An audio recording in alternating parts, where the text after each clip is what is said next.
Are people with diabetes more likely to get COVID-19? Sugar ఉన్న పేషెంట్లకి Covid infection extra risk అనేది ఏం లేదు. కోవిడ్ ఇన్ఫెక్షన్ అందరికీ ఎట్లా వస్తుందో మిగతా పాపులేషన్ లో అట్లనే షుగర్ పేషెంట్స్ కూడా ఎఫెక్ట్ అవ్వచ్చు. కానీ ఇంపార్టెంట్ షుగర్ కి ఎందుకు అంటే కోవిడ్ వచ్చిన వాళ్ళలో సివియర్ ఇన్ఫెక్షన్ అనేది వాళ్ళకి బ్యాక్గ్రౌండ్ షుగర్ ఉన్న వాళ్ళలో సివియర్ కోవిడ్ ఇన్ఫెక్షన్ వచ్చే ఛాన్స్ ఎక్కువ ఉంది. అంతేగాని కోవిడ్ ఇన్ఫెక్షన్ డయాబెటీస్ వాళ్ళకి స్పెషల్ గా అట్రాక్ట్ అవుతుంది అనేది అయితే ఏం లేదు, అట్లా ఏం జరగదు. Do people with diabetes have a higher chance of serious complications from COVID-19?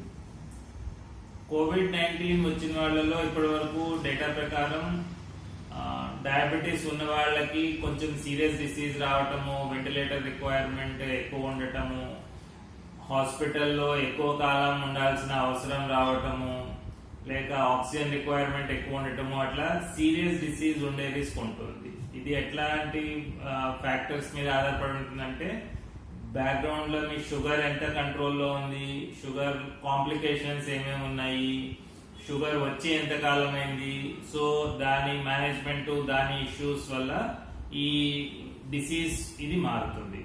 ఇంతకుముందు కొంచెం డేటా బట్టి కొంచెం చనిపోయిన వాళ్ళలో కూడా కొంచెం షుగర్ ఉన్న వాళ్ళు ఎక్కువ చనిపోయే రిస్క్ ఉంది అని చెప్పి హై రిస్క్ కేటగిరీ కింద దీన్ని కన్సిడర్ చేస్తారు. సో షుగర్ ఉన్న వాళ్ళకి సీరియస్ కోవిడ్ రావటం మాత్రం కొంచెం కామన్, ప్లస్ వాళ్ళకి మోర్టాలిటీ రిస్క్ కూడా కొంచెం ఎక్కువ ఉంటుంది దాంట్లో. Are the risks different for people with diabetes type 1 and type 2? మామూలుగా షుగర్ అనేది రెండు రకాలుగా డివైడ్ చేస్తాం, టైప్ 1 అండ్ టైప్ 2. టైప్ 1 పిల్లల్లో స్టార్ట్ అవుతుంది, వాళ్ళకి చిన్నప్పటి నుంచే ఇన్సులిన్ ఇవ్వటం అవసరం పడుతుంది. టైప్ 2 అనేది పెద్ద అయిన తర్వాత వస్తుంది, వాళ్ళకి టాబ్లెట్స్ ప్లస్ అవసరమైతే ఇన్సులిన్ కూడా ఇస్తాం, అది టైప్ 2 అంటారు. కోవిడ్ ఇన్ఫెక్షన్ ఇప్పటి వరకు యాక్చువల్లీ ఎఫెక్ట్ అయిన డయాబెటీస్ మెజారిటీ పాపులేషన్ మొత్తం టైప్ 2 డయాబెటీస్ ఎఫెక్ట్ అయింది. పిల్లల్లో ఉండే ఈ టైప్ 1 డయాబెటీస్ వల్ల అట్లా ఏం ఎఫెక్ట్ అవ్వలేదు.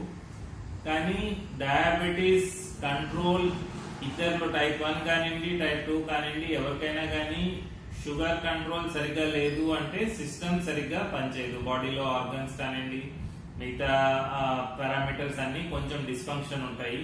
సో అట్లాంటి వాళ్ళకి కొంచెం కోవిడ్ ఇన్ఫెక్షన్ సివియర్ గా ఉంటుంది. సో స్టడీస్ వైజ్ అయితే ఇప్పటి వరకు టైప్ 1 లో ఎక్కువ కోవిడ్ వచ్చింది లేదు, వాళ్ళకి సపరేట్ గా టైప్ 2 కంటే ఏమన్నా తేడా ఉంది అనేది అయితే ఏం లేదు. కానీ డయాబెటీస్ కంట్రోల్ ఎట్లా ఉంది అనే దాన్ని బట్టి ఫర్దర్ గా మేనేజ్మెంట్ ఫర్దర్ గా రిస్క్ ప్రొఫైలింగ్ జరుగుతుంది. Do I need to worry about DKA, diabetic ketoacidosis? ఎప్పుడైనా బాడీలో ఇన్ఫెక్షన్ వచ్చింది అంటే షుగర్ ప్రొడక్షన్ కొంచెం మెకానిజమ్స్ ఇన్సులిన్ ఇవన్నీ చాలా మారుతాయి. సో వాటి వల్ల ఏమవుతుంది అంటే పూర్లీ కంట్రోల్, ఇంతకు ముందు సరిగా కంట్రోల్ లేని వాళ్ళకి రిస్క్ ఎక్కువ అయ్యి గ్లూకోజ్ బాడీలో ఎక్కువ అయింది అంటే యాసిడ్ గా ఫామ్ అయ్యే రిస్క్ అవుతుంది. దాన్ని డయాబెటిక్ కీటోయాసిడోసిస్ అంటాం.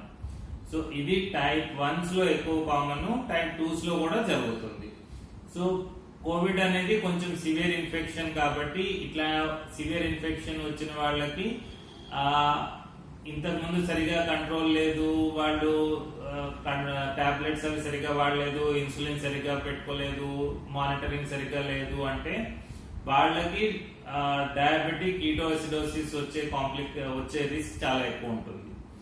మామూలుగా కోవిడ్ వల్ల వచ్చే ప్రాబ్లం కన్నా కీటోయాసిడోసిస్ యాడ్ అయింది అంటే ఇంకా కొంచెం ప్రాబ్లం ఎక్కువ అవుతుంది, ఎందుకంటే మేనేజ్మెంట్ వైజ్ ఇంకా కొంచెం కాంప్లికేషన్స్ అవి ఎక్కువ ప్రాబ్లమ్స్ వస్తాయి. సో మనకి కంట్రోల్ బాగుంది అంటే పెద్ద ఇష్యూ లేదు, కానీ కంట్రోల్ బాగలేదు అంటే మాత్రం ఈ డీకే రిస్క్ ఎప్పుడైనా కానీ డయాబెటిక్ పేషెంట్స్ కి ఉంటుంది, ఏ ఇన్ఫెక్షన్ వచ్చినా కానీ. Does COVID-19 causes diabetes? ఇప్పటి వరకు చాలా మటుకు కొన్ని పేపర్స్ వచ్చాయి వీటి గురించి. కోవిడ్ వచ్చి ఇన్ఫెక్షన్ వచ్చి తగ్గిపోయిన వాళ్ళకి తర్వాత కొంచెం కొంచెంగా షుగర్ బయటపడటం కనపడుతోంది. కోవిడ్ ఇన్ఫెక్షన్ యాక్చువల్లీ లోపల ప్యాంక్రియాస్ లో బీటా సెల్స్ అనేవి ఇన్సులిన్ ప్రొడ్యూస్ చేస్తాయి. సో దాని వల్ల వచ్చిందా, లేక సివియర్ కోవిడ్ వచ్చిన వాళ్ళకి చాలా మటుకు స్టిరాయిడ్స్ అనే మందులు వాడతారు. సో ఈ స్టిరాయిడ్స్ వాడినప్పుడు కూడా గ్లూకోజ్ పెరుగుతుంది. సో దీని వల్ల వచ్చిందా, లేక ఓన్లీ ఇన్ఫెక్షన్ వచ్చి స్ట్రెస్ వచ్చి దాని తర్వాత గ్లూకోజ్ పెరగటం జరుగుతుంది. సో దాని వల్ల వచ్చిందా అనేది తెలీదు. కానీ ఈ 4-5 కారణాల వల్ల ఏమవుతుంది అంటే కోవిడ్ వచ్చిన వాళ్ళకి షుగర్ రిస్క్ తర్వాత కొంచెం ఎక్కువగా అబ్జర్వ్ చేస్తున్నాము. షుగర్ కొత్తగా తెలియటం ఒకటి, పాత ఉన్న వాళ్ళకి కంట్రోల్ తప్పిపోవడం రెండోది. సో అది కూడా చాలా మటుకు జరుగుతుంది. కోవిడ్ వచ్చిన తర్వాత ఈ సిస్టమ్ మొత్తం డిస్టర్బ్ అయ్యేసరికి ఏమవుతుంది అంటే ఈ ఇంతకుముందు ఏదేది వాడుతున్నారో టాబ్లెట్ కానివ్వండి, ఇన్సులిన్ కానివ్వండి, వాటి రిక్వైర్మెంట్ మారుతుంది, వాటి డోసులు ఎక్కువ అవసరం పడతాయి. సో అట్లా జరుగుతుంది. కొన్నిసార్లు కొంతమందికి వ్యాక్సిన్ వేసుకున్న తర్వాత కూడా కొంచెం షుగర్స్ డిస్టర్బ్ అవుతున్నాయి, కొంచెం ఎక్కువ ఫ్లక్చుయేట్ అవుతున్నాయి. సో ఆ సిచ్యువేషన్ లో అవసరం బట్టి ఎక్కువ మానిటరింగ్ చేసుకొని మందులు కావాలంటే ఫ్రీక్వెంట్ గా అడ్జస్ట్ చేసుకొని దానికి తగ్గట్టు ట్రీట్మెంట్ తీసుకుంటే మళ్ళీ దీని వల్ల వచ్చే కాంప్లికేషన్స్ నుంచి తప్పించుకోవచ్చు. What are the symptoms and warning signs I should be watching out for? Normally sugar control సరిగ్గా లేదు అంటే ఎక్కువ బాడీలో హైపర్ గ్లైసీమియా సిమ్టమ్స్ ఏముంటాయి అంటే మూత్రం ఎక్కువ రావటము, ఆకలి ఎక్కువ వేయటము, నీరసం ఎక్కువ ఉండటము, లేక ఓపిక లేదనిపించటము, ఇట్లాంటి కంప్లైంట్స్ అన్నీ ఉంటాయి. మిగతా లో షుగర్ కంప్లైంట్స్ అయితే ఏంటంటే చెమటలు ఎక్కువ పోయటము, నీరసం ఉండటము, ఆకలి వేయటము, ఇట్లాంటివి లో షుగర్ సిమ్టమ్స్ ఉంటాయి. మీరు లో షుగర్వి హై షుగర్వి కొన్ని సిమ్టమ్స్ రెండింటి మధ్యలో కామన్ గా ఉంటాయి. సో ఇంపార్టెంట్ ఏంటంటే ఈ షుగర్ ఉన్న పేషెంట్స్ ప్లస్ కోవిడ్ వచ్చింది, ఏదైనా ఇన్ఫెక్షన్ వచ్చింది అంటే ఇంటి దగ్గర ఒక గ్లూకోమీటర్ పెట్టుకొని ఫ్రీక్వెంట్ గా మానిటర్ చేసుకుంటేనే మనకి ఏ సిమ్టమ్ దేని వల్ల వచ్చింది, దానికి ట్రీట్మెంట్ ఎట్లా, దానికి ఏమి కరెక్టివ్ యాక్షన్స్ తీసుకోవాలి అనేది తెలుస్తుంది. సో మీరు ఇంపార్టెంట్ గా ఏమేమి చూసుకోవాలి అంటే మీకు షుగర్ రిలేటెడ్ అయితే ఈ సిమ్టమ్స్, కోవిడ్ రిలేటెడ్ అయితే మీకు ఫీవర్ ఎట్లా ఉంది, బ్రెత్లెస్నెస్ ఎట్లా ఉంది, దగ్గు ఎట్లా ఉంది, ఆక్సిమీటర్ లో సాచురేషన్ ఎట్లా ఉంది. సో ఇవన్నీ కోవిడ్ రిలేటెడ్ మానిటరింగ్ చేసుకోవాలి. సో షుగర్ రిలేటెడ్ మానిటరింగ్ ఏమో మీకు గ్లూకోమీటర్ అవసరం లేదు, కోవిడ్ కి ఏమో ఆక్సిమీటర్ అవసరం. ఈ రెండు పెట్టుకొని రెగ్యులర్ మానిటరింగ్ చేసుకొని మీ డాక్టర్ తోటి కన్సల్ట్ చేస్తే దాన్ని బట్టి కరెక్టివ్ యాక్షన్ తొందరగా తీసుకోగలరు. What should I do if I think I am developing symptoms of COVID-19?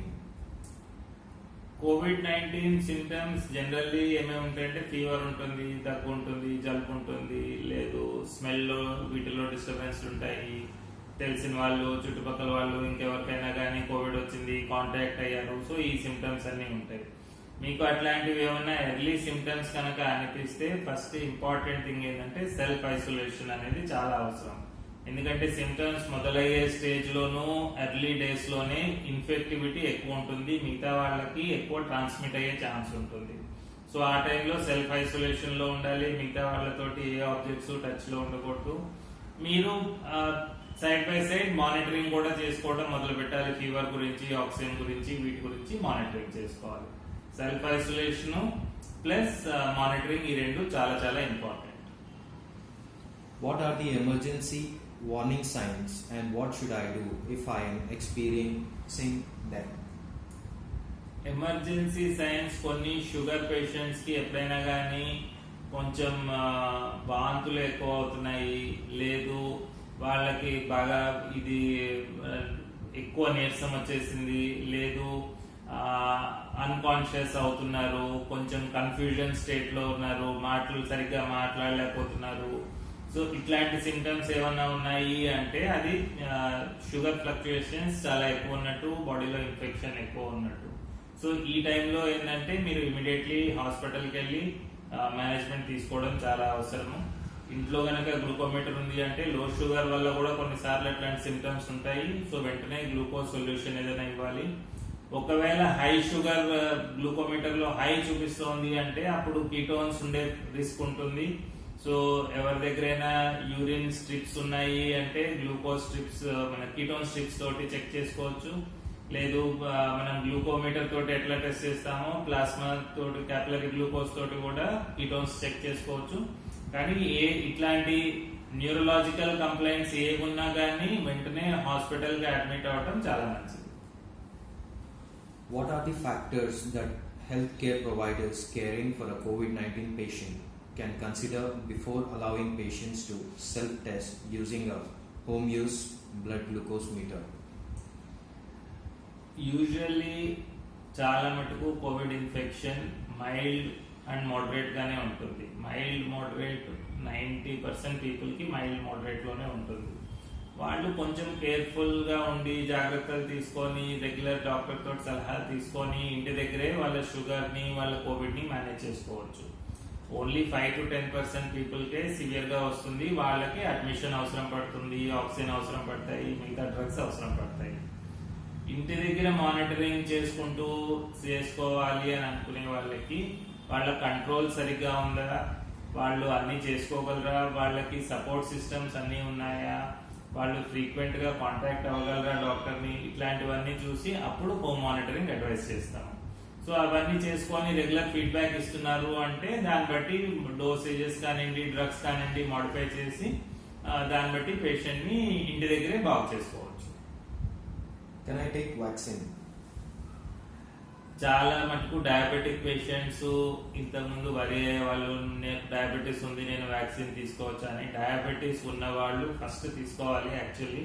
ఎందుకు అంటే ఇది హై ప్రయారిటీ రిస్క్ అని చెప్పి గవర్నమెంట్ కూడా అట్లనే పెట్టింది. డయాబెటీస్ ఉన్న వాళ్ళకి వ్యాక్సిన్ లో ఏమీ ప్రాబ్లం రాదు, ఏమీ స్పెషల్ ప్రికాషన్స్ ఏం అక్కర్లేదు. మీరు నార్మల్ గా ఏమేమి మెడిసిన్స్ వాడుతున్నారో, ఏ ఇన్సులిన్ వాడుతున్నారో అవన్నీ రెగ్యులర్ షెడ్యూల్స్ అట్లనే వాడండి. ప్లస్ ఎప్పుడు ఫస్ట్ కానీ సెకండ్ డోస్ కానివ్వండి యాజ్ సూన్ యాజ్ పాసిబుల్ అందరూ వ్యాక్సినేషన్ తీసుకోండి. How to monitor glucose at home in isolation? Normally glucometers అన్ని రకాలు గ్లూకోమీటర్స్ కొంచెం స్టాండర్డ్ కంపెనీస్ తీసుకోండి. ఎందుకంటే అవి క్యాలిబ్రేషన్ సరిగా లేదు అంటే మీకు వాల్యూస్ బాగా ఎరాటిక్ గా వస్తాయి. అప్పుడు దాని ఎరాటిక్ వాల్యూస్ తోటి మనం కంట్రోల్ ట్రాకింగ్ చేయడం కష్టం అవుతుంది. కానీ గ్లూకోమీటర్ ఒకటే ఇంటి దగ్గర చెప్తాము. పాతకాలంలో యూరిన్ గ్లూకోజ్ అని చెప్పేవాళ్ళు, కానీ అది ఇప్పుడు పెద్ద వాడట్లేదు. కంటిన్యూస్ మానిటరింగ్ సిస్టమ్స్ కొన్ని ఉన్నాయి. ఒక వారం రోజులు, 3 రోజులు, 2 వారాలు కంటిన్యూస్ గా మానిటర్ చేసేవి అదైనా వాడచ్చు. దాంతో డేటా తీసుకొని అది మళ్ళీ డాక్టర్ కి ట్రాన్స్మిట్ చేస్తే దాన్ని బట్టి ఫీడ్బ్యాక్ చూసి ఏదైనా మీకు డోసేజ్ అడ్జస్ట్మెంట్స్ చేయడం జరుగుతుంది. So normally glucometer standard company పెట్టుకొని చెక్ చేసుకోవడం మాత్రం యూజువల్లీ ఫాస్టింగ్ ఒకటి చెక్ చేస్తాను, తినక ముందు తిన్న తర్వాత చెక్ చేయాలి.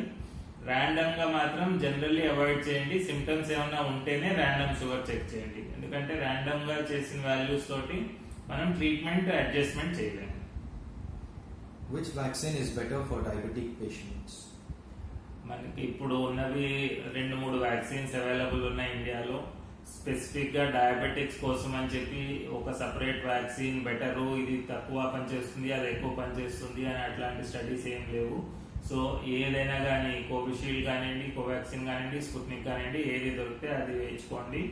మూడిట్లోనూ డయాబెటిక్ పేషెంట్స్ కి ఏది డిఫరెన్స్ లేదు. Any dietary modification for the COVID in diabetes? Normally sugar patients కి ఉండే డైటరీ రిస్ట్రిక్షన్స్ వర్తిస్తాయి. తీపి పదార్థాలు ఏవి తినకూడదు, దుంపకూరలు ఏవి తినకూడదు, వైట్ రైస్ వద్దు, జ్యూస్లు ఏవి వద్దు, మామిడిపండు, అరటిపండు ఇట్లాంటివి వద్దు. ఇవన్నీ జనరల్ డయాబెటిక్ పేషెంట్స్ కి వర్తించేవి వర్తిస్తాయి. స్పెసిఫిక్ గా కోవిడ్ లో అదర్ దాన్ దిస్ ఏమి డైటరీ రెస్ట్రిక్షన్స్ ఏమి ఉండవు. ఇంపార్టెంట్ థింగ్ ఏంటంటే కొంచెం ఇన్ఫెక్షన్ వచ్చి రికవర్ అయ్యేటప్పుడు న్యూట్రిషన్ రిక్వైర్మెంట్స్ మారుతుంటాయి. సో ఆ టైంలో కొంచెం హై క్యాలరీస్ వెళ్ళాలి, కానీ షుగర్ కూడా ఎక్కువ వెళ్ళకూడదు. సో దాన్ని బట్టి కొంచెం కేర్ఫుల్ గా ఉండి న్యూట్రిషనిస్ట్ ప్రిస్క్రిప్షన్ తీసుకొని దాన్ని బట్టి మాడిఫై చేసుకొని డైట్ రెగ్యులర్ గా తీసుకోవాలి. ఇన్సులిన్ అది వాడుతున్న వాళ్ళు లేదు అపిటైట్ తక్కువైంది అని దాన్ని బట్టి కొన్నిసార్లు ఇన్సులిన్ డోసులు మార్చాల్సి వస్తుంది, లేదా టాబ్లెట్స్ డోస్ మార్చాల్సి వస్తుంది. సో కొంచెం ఇన్ఫెక్షన్ టైము రికవరీ టైంలో ఎక్కువ frequent feedbacks with the doctor పెట్టుకొని దాన్ని బట్టి మీరు డోస్ అడ్జస్ట్మెంట్స్ చేసుకుంటే ఇంప్రూవ్మెంట్ అవుతుంది. Can I use only tablets in COVID and diabetes? Sugar tablets ఎవరిదైతే టాబ్లెట్స్ తోటి బాగానే కంట్రోల్లో ఉన్నారు, పెద్ద డిస్టర్బెన్స్ లేదు, HbA1c 3 నెలల యావరేజ్ షుగర్ బాగానే ఉంది, మైల్డ్ కోవిడ్ ఉంది అంటే పాసిబ్లీ టాబ్లెట్స్ అట్లనే కంటిన్యూ చేస్తాము. ఇన్ఫెక్షన్ కి సరిపడా టాబ్లెట్స్ వేరే వాడి అది తగ్గిపోతుంది. కొన్నిసార్లు ఏమవుతుందంటే కోవిడ్ సివియర్ గా వచ్చింది, వాళ్ళకి స్టిరాయిడ్స్ అవసరం పడతాయి. సో స్టిరాయిడ్స్ అవసరం అయ్యాయి అంటే ఎక్కువ డోస్ వెళ్ళింది అంటే స్టిరాయిడ్స్ బాగా షుగర్ ని బాగా ఎక్కువ చేస్తాయి. సో ఎక్కువ చేసింది అంటే అప్పుడు ఓన్లీ టాబ్లెట్స్ తోటి పని అవ్వదు. అప్పుడు వాళ్ళకి ఆ కొన్ని రోజులు, ఒక వారం రోజులు కానివ్వండి, ఒక 2-3 వారాలు, నెల రోజుల వరకు ఇన్సులిన్ అవసరం పడుతుంది. ఆ టైంలో ఇన్సులిన్ తీసుకొని మళ్ళీ తర్వాత మొత్తం తగ్గిపోయిన తర్వాత ఇన్సులిన్ ఆపేసి మళ్ళీ ఒరిజినల్ టాబ్లెట్స్ వాడచ్చు. సో ఓన్లీ టాబ్లెట్స్ వాడటం అనేది ఫిక్స్డ్ కాదు. మీ డాక్టర్ మీ కండిషన్ అసెస్మెంట్ బట్టి ఇన్సులిన్ వాడాల్సిన అవసరం ఉందంటే సజెస్ట్ చేస్తారు. సో అప్పుడు ఒక షార్ట్ టర్మ్ కోసం ఇన్సులిన్ తప్పకుండా తీసుకోండి.